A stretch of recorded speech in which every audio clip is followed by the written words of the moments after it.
EC ఏం చేయబోతోంది? ఇప్పుడు ఇదే అందరిలోనూ వినిపిస్తోన్న ప్రశ్న. ఏపీలో ఎన్నికల వేళ హింస జరగడంతో ఈసీ సీరియస్ గా రియాక్ట్ అయింది. స్వయంగా పూర్తి నివేదిక ఇవ్వాలంటూ ఏపీ సీఎస్ డీజీపీని ఆదేశించింది. దీంతో కాసేపట్లో ఈసీ ముందు హాజరు కానున్నారు సీఎస్ జవహర్ రెడ్డి, డీజీపీ హరీష్ కుమార్ గుప్తా.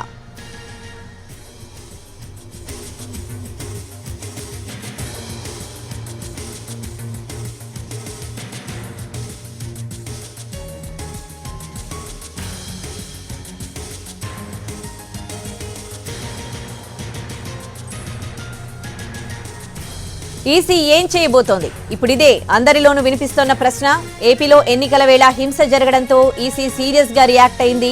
స్వయంగా పూర్తి నివేదిక ఇవ్వాలంటూ ఏపీ సీఎస్ డీజీపీని ఆదేశించింది. దీంతో కాసేపట్లో ఈసీ ముందు హాజరు కానున్నారు సీఎస్ జవహర్ రెడ్డి, డీజీపీ హరీష్ కుమార్ గుప్తా.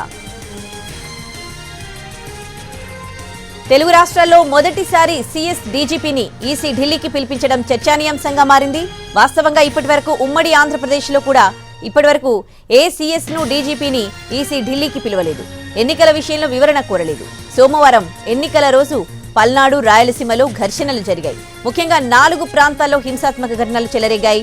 ఎన్నికలు ముగిసినా కూడా 3 రోజుల పాటు పలు ప్రాంతాల్లో విధ్వంసం జరుగుతూనే ఉంది. చంద్రగిరిలో టీడీపీ అభ్యర్థిపై దాడి జరిగింది. అటు పల్నాడు జిల్లాలో 144 సెక్షన్ అమలవుతోంది.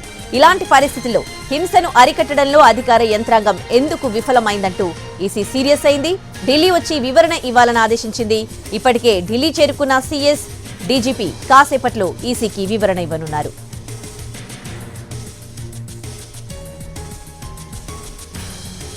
కాసేపట్లో ఈసీకి డీజీపీ అలాగే వివరణ ఇవ్వనున్నారు సీఎస్ కూడా.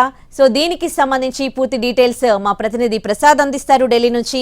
ప్రసాద్, నిన్న ఇక్కడ మీటింగ్ పెట్టారు సీఎస్ అలాగే డీజీపీ. సో ఆ తర్వాత ఇవాళ ఢిల్లీకి వెళ్లారు. ఎలాంటి వివరణతో అక్కడికి వెళ్లారు? ఇక్కడ ఈసీ దగ్గర ఎట్లాంటి పరిస్థితులు మనం గమనించవచ్చు?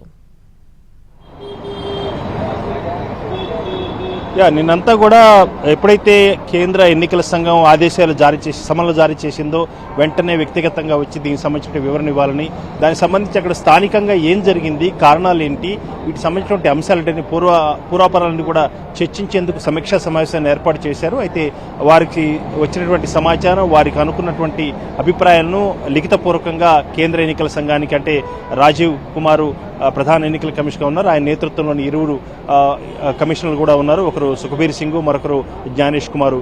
మొత్తం 3 సభ్యులతో కూడినటువంటి కేంద్ర ఎన్నికల సంఘం ముందు ఏపీ చెందినటువంటి ఉన్నతాధికారులు చీఫ్ సెక్రటరీ జవహర్ రెడ్డి, అదేవిధంగా డీజీపీ హరీష్ కుమార్ గుప్తా ఇద్దరు కూడా లిఖితపూర్వకంగా సమాధానం ఇవ్వడం కూడా, మౌఖికంగా కూడా ఉన్నటువంటి పరిస్థితులను వివరించే అవకాశం ఉంది. ప్రధానంగా అసలు కారణం, ఇప్పటికీ 4 విడతల్లో దేశవ్యాప్తంగా ఎన్నికలు జరిగినప్పుడు కూడా ఎక్కడా జరగనటువంటి రీతిలో హింసాత్మక సంఘటనలు ఏపీలో జరిగాయి. దీనికి కారణాలేంటి, కారణాలు వాటిని కనుక్కోవటం, అదేవిధంగా భవిష్యత్తులో ఇలాంటి పునరావృతం కాకుండా ఉండేందుకు ఒక కేస్ స్టడీగా చేయటం, అదేవిధంగా ఈ అంశాన్ని చాలా సీరియస్గా కూడా కేంద్ర ఎన్నికల సంఘం తీసుకుంది. అదేవిధంగా ఉన్నతాధికారులను కూడా ఉన్న పరిస్థితిని, వాస్తవాలను తెలియచేయాలని చెప్పి కూడా గట్టిగా కూడా ఆదేశాలు జారీ చేయడం జరిగింది. కాబట్టి వీరిచ్చే ఆదేశాలను ఆధారం చేసుకుని, ఇచ్చే సమాధానాలను ఆధారం చేసుకుని కేంద్ర ఎన్నికల సంఘం తదుపరి నిర్ణయాలు తీసుకునే అవకాశం ఉంది. ప్రధానంగా ఎక్కడైతే సమస్యాత్మక ప్రాంతాలని గుర్తించారో ఆ సమస్యాత్మక ప్రాంతాల్లో అధికారులను మార్చడం జరిగిందో, అక్కడ జరిగినటువంటి పరిణామాలు, వాటి తర్వాత దారితీసినటువంటి పరిస్థితులను,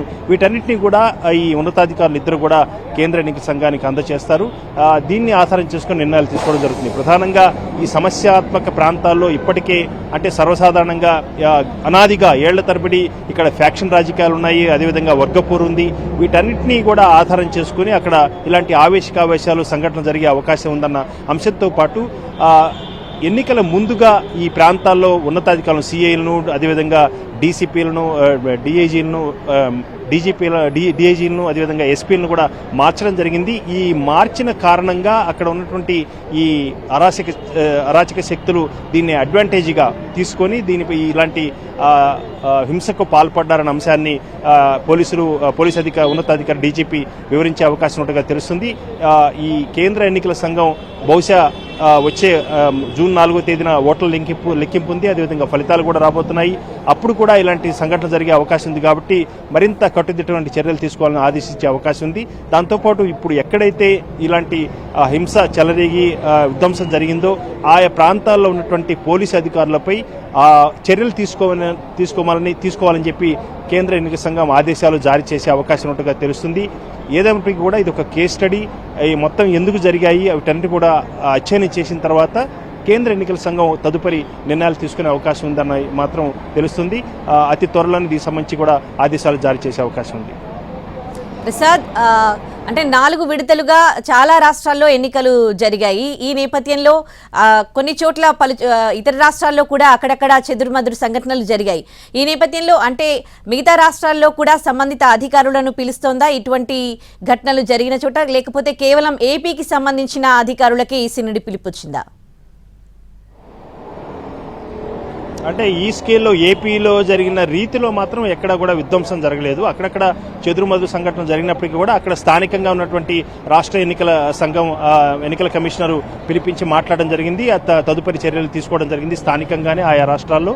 ఇది మాత్రం చాలా సీరియస్గా తీసుకుంది. ఏపీలో ఉన్నటువంటి పరిస్థితుల రీత్యా అనేకటువంటి నిర్ణయాలు తీసుకున్నారు, అధికారులు కూడా మార్చారు.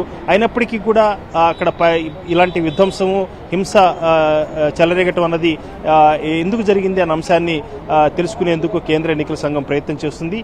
అన్ని విషయాలు ఇరువురు ఉన్నతాధికారులు కూడా ఇచ్చిన సమాచారాన్ని ఆధారం చేసుకుని తదుపరి నిర్ణయాలు ఉంటాయి. బహుశా ఎన్నికల ముందుగా పోలీసు అధికారులను మార్చడం ద్వారా అక్కడ స్థానికంగా ఉన్నటువంటి పరిస్థితులను అంచనా వేయడంలో కానీ దాన్ని తెలుసుకుని అధ్యయనం చేసుకోవడం కానీ కొంత సమయం లేకపోవడం వల్లనే ఇలాంటి జరిగాయని ఒక వాదన వినిపిస్తుండగా, మరొక వాదన అక్కడ ఉన్నటువంటి అధికారుల మార్పును అడ్వాంటేజ్గా తీసుకొని అక్కడ ఉన్నటువంటి రాజకీయ శక్తులు విధ్వంసానికి పాల్పడ్డాయన్న అంశాన్ని కూడా ఇరువురు ఉన్నతాధికారులు కేంద్ర ఎన్నికల సంఘానికి వివరించే అవకాశం తెలుస్తుంది. ఇంకా అనేక అంశాలు కూడా అయితే ఇప్పటివరకు కూడా బయటికి రాలేదు. కానీ ఇంకా కొన్ని విషయాలు కూడా అంతర్గతంగా కూడా కేంద్ర ఎన్నికల సంఘం నియామకం చేసినటువంటి కొంతమంది అధికారులు కూడా కొన్ని తప్పుడు నిర్ణయాలు తీసుకున్నారన్న అంశాన్ని కూడా కేంద్ర ఎన్నికల సంఘం దృష్టికి తీసుకెళ్లే అవకాశం ఉందని చెప్పి ప్రభుత్వ నుంచి అధికారుల నుంచి అంత సమాచారం బట్టి తెలుస్తుంది. కాబట్టి చూడాలి వీళ్ళు ఇచ్చే సమాధానం ఏ రకంగా ఉండవుతుంది. అయితే దానికి సంబంధించి కేంద్ర ఎన్నికల సంఘం ఎలాంటి నిర్ణయాలు తీసుకుంటుంది. జూన్ 4వ తేదీన ఓట్ల లెక్కింపు ఉంది, ఫలితాలు రాబోతున్నాయి. అప్పుడు కూడా ఇలాంటి సంఘటనలు జరిగే అవకాశం ఉంది. వీటన్నిటినీ హోలిస్టిక్ గా దీన్ని ఒక అంచనా వేసుకుని ఆ తర్వాత తదుపరి నిర్ణయాలు ఉంటాయి. దీనికి సంబంధించి అతి త్వరలోనే కేంద్ర ఎన్నికల సంఘంలో కూడా కీలకమైన నిర్ణయాలు తీసుకునే అవకాశం ఉంది.